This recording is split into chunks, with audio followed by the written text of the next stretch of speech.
ಚೆನ್ನಾಗೇ ಗೊತ್ತಿದೆ. ಪತ್ರ ಓದೋ ಸಮಯ ಆಯ್ತು. ಯಾರು ಬರ್ತಿದ್ದಾರೆ ನೋಡೋಣ ಬನ್ನಿ.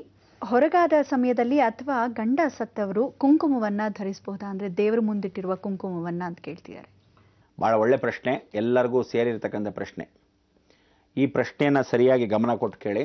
ಆ ಪ್ರಶ್ನೆ ವಿಚಾರದಲ್ಲಿ ಉತ್ತರವನ್ನು ನಾನು ಸರಿಯಾಗಿ ಹೇಳ್ತೀನಿ ಕೇಳಿ. ಜೀವನದಲ್ಲಿ ಮೆನ್ ಡಾಮಿನೇಷನ್ ಅಂತ ಕರಿತೀವಿ. ಇದು ಆ ಕಾಲದಿಂದ ನಡ್ಕೊಂಬಂದಿರೋದು. ಯಾವುದೇ ಒಂದು ಹೆಣ್ಣನ್ನು ತುಳಿದು ಹಾಕ್ತಾ ಇದ್ದಿದ್ದು ಆ ಕಾಲದಿಂದ ಈ ಕಾಲದವರೆಗೂ ತುಳಿತಾನೆ ಇದ್ದಾರೆ ಭಾಳ ಜನ.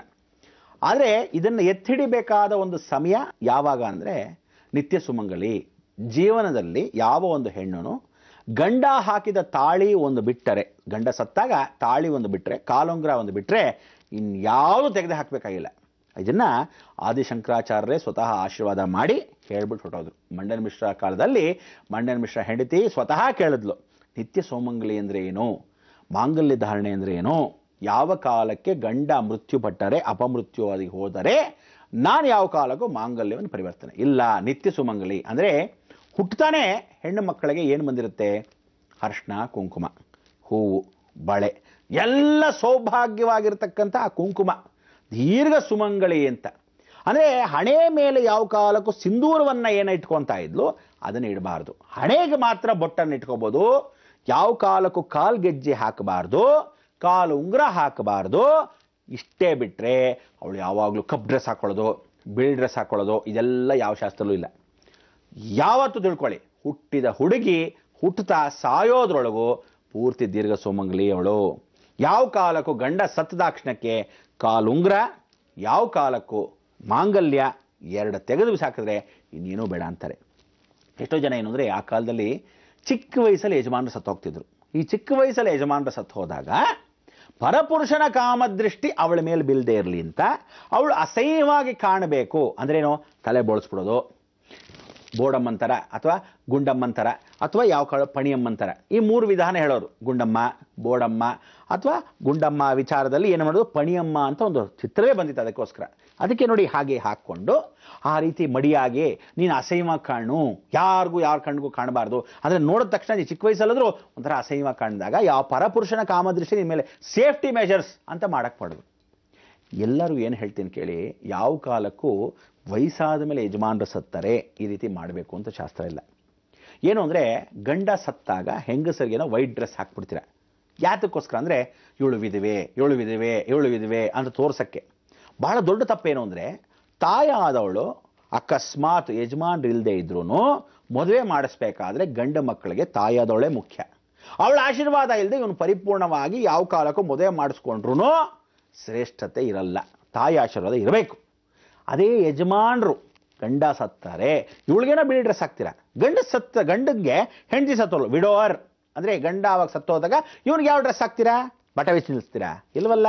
ಆ ಕಾಲದಲ್ಲಿ ಏನು ಶಾಸ್ತ್ರ ಆಯಿತು ಅಂದರೆ ಗಂಡಸರಿಗೆ ಹೆಂಡತಿ ಸತ್ತೋದ್ಲು ಅಂತ ಹೆಂಗೆ ಗೊತ್ತಾಗ್ತಿತ್ತೋ, ಪೂರ್ತಿಯಾಗ ಅಯ್ಯಪ್ಪ ನಿಂತಾಗ ಮೊದಲಾದರೆ ರೇಷ್ಮೆ ಜರಿ ಪಂಚೆನೇ ಹುಡ್ತಾ ಇದ್ದ.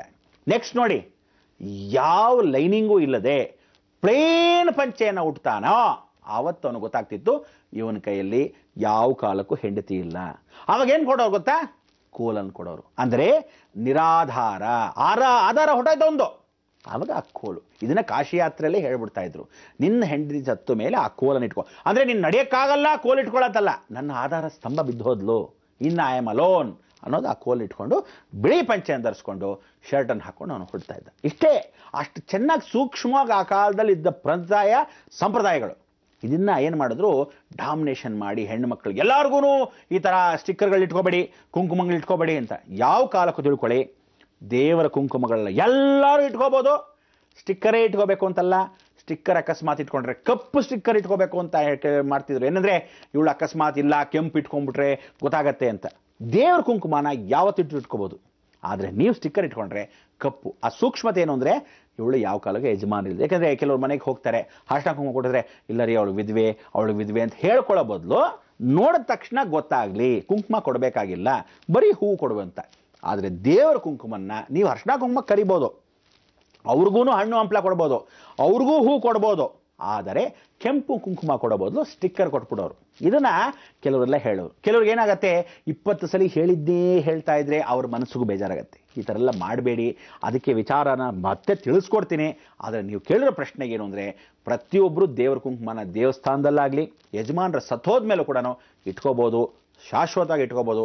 ಯಾರು ಯಾವ ಕಾಲಕ್ಕೂ ಈ ಶಾಸ್ತ್ರ ಸುಳ್ಳು ಸುಳ್ಳು ಸುಳ್ಳು ಅಂತ ಹೇಳಬೇಕು ಅನ್ನೋದು ಖಂಡಿತ ಇಲ್ಲ. ನಿಜವಾದ ಶಾಸ್ತ್ರ ಏನು ಅಂದರೆ, ಧರ್ಮ ಪ್ರಕಾರವಾಗಿ ಯಾವ ಕಾಲಕ್ಕೂ ಗಂಡ ಸತ್ತಾಗ ತಾಳಿ ಕಾಲುಂಗ್ರ ಬಿಟ್ಟರೆ ಯಾವಾಗಲೂ ಹುಟ್ಟುತ್ತಾಯಿಂದ ಬಂದಿರತಕ್ಕಂಥ ಬಳೆಗಳಿಂದ ಹಿಡಿದು ಎಲ್ಲ ದೀರ್ಘ ಸೌಮಂಗ್ಲೆ ಹತ್ತದ ಅವಳಿಗಿರುತ್ತೆ. ಆದರೆ ಸೌಮಂಗ್ಲ ಭಾಗ್ಯ ಒಂದು ಹೋಗಿರುತ್ತೆ ಅಷ್ಟೇ ಹೊರತು ಅವಳು ಮಾತ್ರ ಸುಮಂಗಲಿ ಸ್ವರೂಪವಾಗಿ ನಿತ್ಯ ಸುಮಂಗಲಿ ಅಂತ ಆಶೀರ್ವಾದನ ಶಂಕರಾಚಾರ್ಯ ಸ್ವತಃ ಮಾಡಿರೋದ್ರಿಂದ ಯಾವ ಲೋಪದೋಷಗಳು ಇಲ್ಲ. ಆದ್ದರಿಂದ ಈ ರೀತಿ ಇಟ್ಕೊಳ್ಳಿ, ಖಂಡಿತ ಒಳಿತಾಗತ್ತೆ. ಯಾವುದೇ ಒಂದು ಚಿಂತೆಗಳನ್ನು ಮನಸ್ಸಿಗೆ ಮಾಡ್ಕೋಬೇಡಿ, ಬೇರೆಯವ್ರಿಗೂ ಮನಸ್ಸನ್ನ ನೋಯಿಸ್ಬೇಡಿ.